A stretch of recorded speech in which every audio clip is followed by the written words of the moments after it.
Now for some materials, you may need to go beyond a solid color and you may need to actually add textures into it. So let's look at how you add textures into materials in Maya.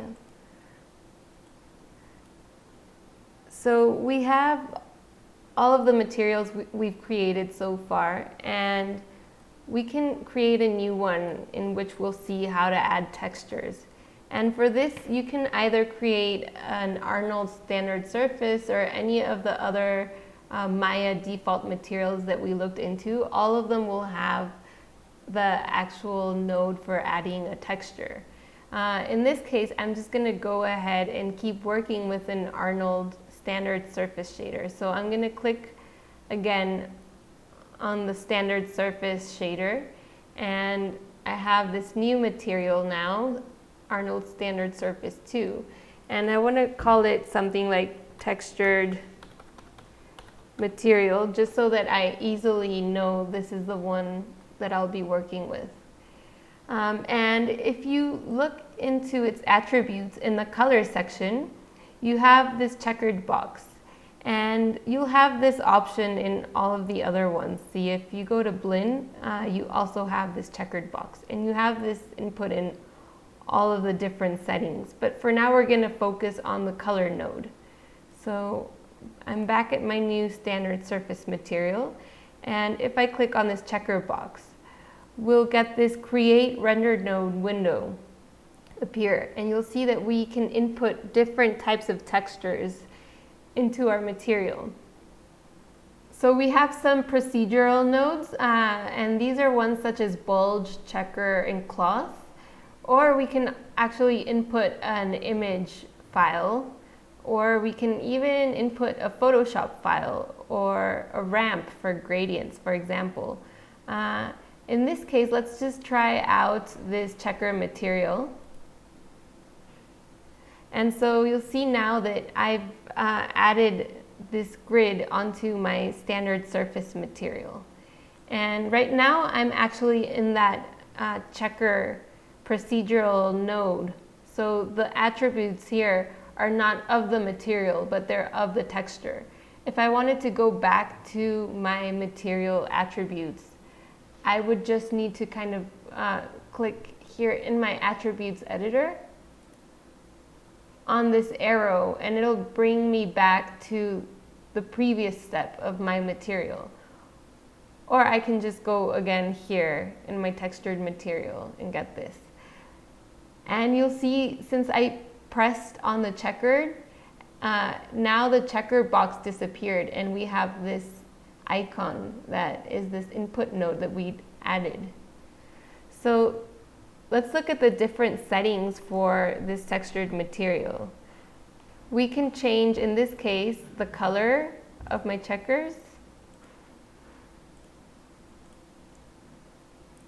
which is pretty basic, but then you could also assign more textures into these colors if you wanted, and it starts to get more complex. But for the sake of this exercise, we're going to keep it at this.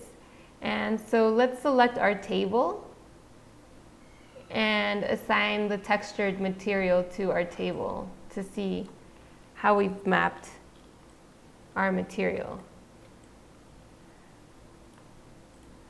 So now if we go into, again, this node,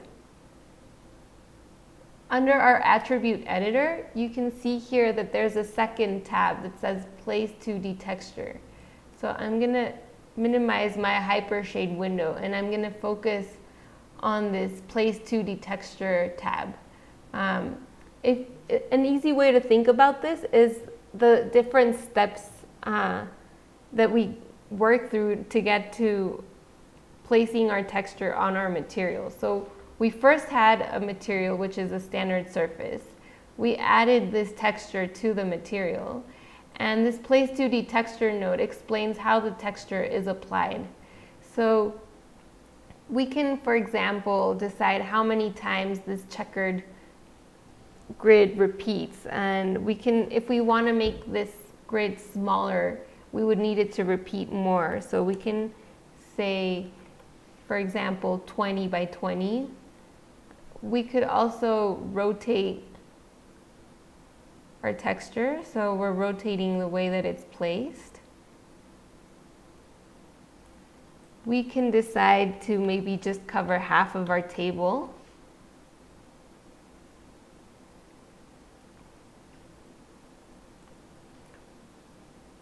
I'm going to bring this back to 1. And we could add noise to our texture.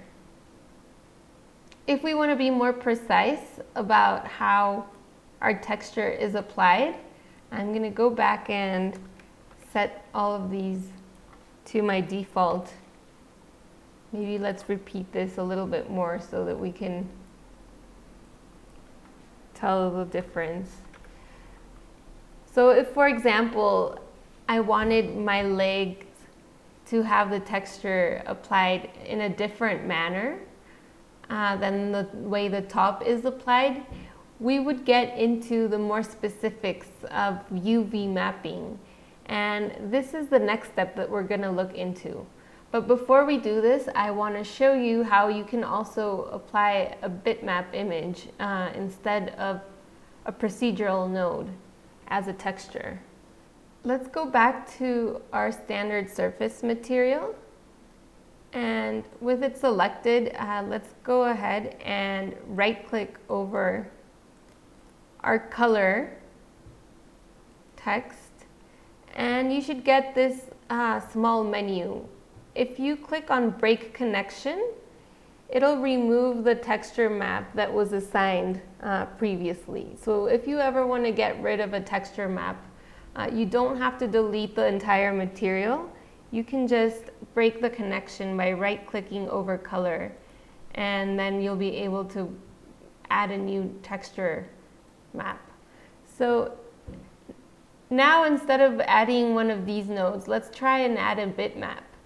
If you select File, and then open under File Attributes, you select the folder. And again, if your project is set correctly, it should open up your source images directory.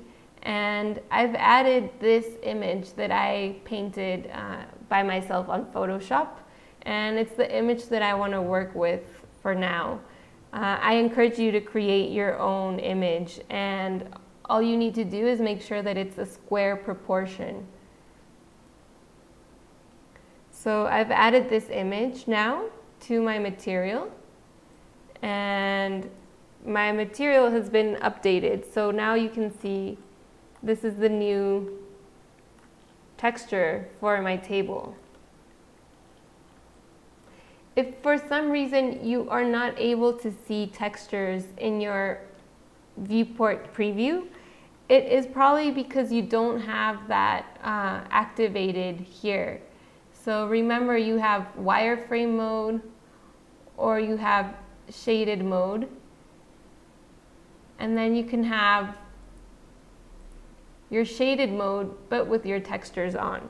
And this is equivalent to typing 6 on your keyboard, and it should show up your texture maps.